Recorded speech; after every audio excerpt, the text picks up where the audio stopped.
বনুয়া সমনীয়া বাজিকা বল বল বল বল শক্তি বল ও বনুয়া সমনীয়া বাজি যাও বল এনেকে নহয় জাগ জাগ জাগ জাগ নোৱা নাই অখিল গগৈদেৱ আহিছে আৰু কি কয় ৰাইজক এই পথাৰৰ পৰা আজি লখিমপুৰৰ উচ্ছেদিত মানুহৰ মাজলৈ আহিলোঁ ইয়াতে লখিমপুৰৰ এই অঞ্চলত আমাৰ আহোম মানুহ 19 ঘৰ উচ্ছেদ কৰিলে 20 ঘৰ খ্ৰীষ্টান মানুহ উচ্ছেদ কৰিলে গৰীয়া মানুহ 60 ঘৰ উচ্ছেদ কৰিলে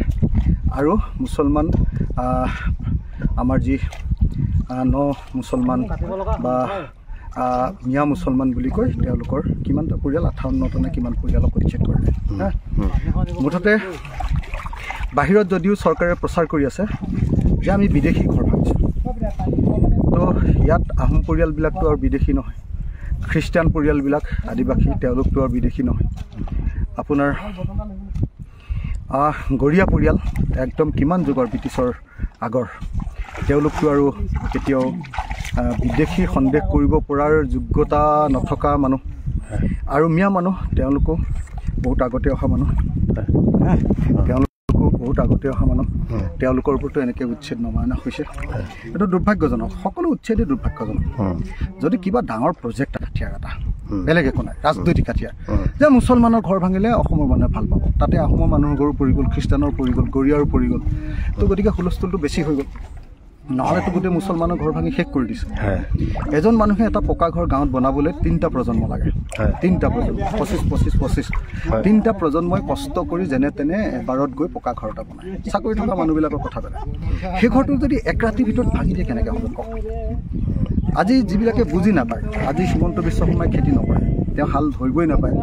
তেওঁৰ নিয়মমতে তেওঁ হালত ধৰিব নাপায় কোনোদিন পথাৰত গৈ পোৱা নাই কোনোদিন খেতি কৰি পোৱা নাই কোনোদিন কচু খেতি কৰিব পোৱা নাই নেমু খেতি কৰি পোৱা নাই ধান খেতি কৰি পোৱা নাই অন্য খেতি পোৱা মুগা পুহি পোৱা নাই সেই মুগাৰ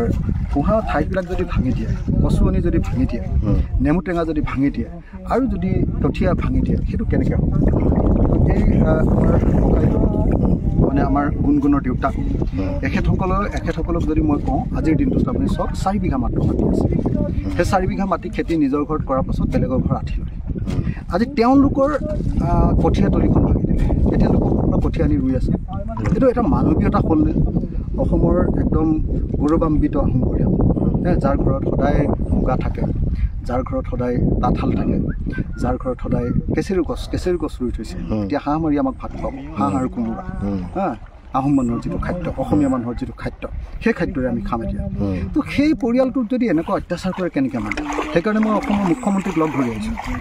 যে আপুনি ক্ষতিপূৰণ দিব লাগে চব পৰিয়ালক ক্ষতিপূৰণ দিব লাগে মই মেমৰেণ্ডাম দি আহিছোঁ তেখেতে ইন প্ৰিন্সিপল মানি লৈছে মই চেষ্টা কৰি আছোঁ চবকে আকৌ ক্ষতিপূৰণ দিয়া আৰু মই একদম এটা কথা কৈ দিওঁ সকলো উচ্ছেদ অমানৱীয় সকলো উচ্ছেদ বন্ধ কৰক কিবা প্ৰজেক্টৰ কাৰণে মাটি যদি লাগে তেখেতসকলে কওক ৰাইজে লাগি ভাগি মাটি দি দিব নহ'লে এনে খেতি কৰি থকা মাটিখিনি এনেই অত্যাচাৰ কিয় কৰে সেইটো মানি লোৱা নাই বিশেষকৈ গুণগুণহেঁতৰ যিটো পৰিয়াল এটা মোৰ লগত আছে গুণগুণহেঁতৰ পৰিয়ালৰ নিচিনা একদম নিৰহ নিপানী অসমীয়া পৰিয়ালটোৰ ওপৰত যিটো অত্যাচাৰ কৰিলে এইটো অসমৰ মানুহৰ বিবেক জগাই দিয়ে আৰু ভাগ্য ভাল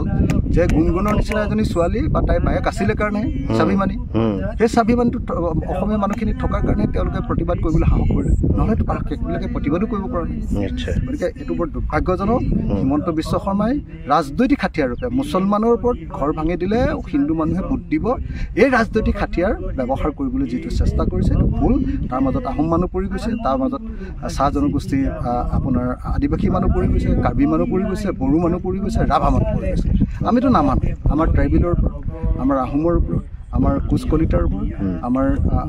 মৰাণ মটকৰ ওপৰত আমাৰ গৰীয়াৰ ওপৰত আমাৰ মুছলমান মানুহৰ ওপৰত আমাৰ খ্ৰীষ্টান মানুহৰ ওপৰত কোনো মানুহৰ ওপৰত এনেকুৱা অন্যায় অত্যাচাৰ আমি কেতিয়াও নকৰোঁ কাটি দিছে কঠীয়া পোৱা নাই কঠীয়া ৰাইজে দুৱাকে দিব তাকে আকৌ আমি ৰুই থকা হৈছে আকৌ এডোখৰ ৰুব লাগিব পানীটো অলপ শুকাব লাগিব তাৰপিছত ৰুব লাগিব এটা 1.5 বিঘা মাটি আছে ইয়াত 1.5 বিঘা মাটি আছে টকছত বহি বাইদেউ এচি ৰুমত বহি পেলাই কথা কেইষাৰ কৈ আছে কিন্তু এই মাটি ৰাইজে দেখিছে এতিয়া কেনেকুৱা হৈছে মাটি ৰুবলৈ আছেই মাটি মই যে আলিৰ কাষ কাটিলো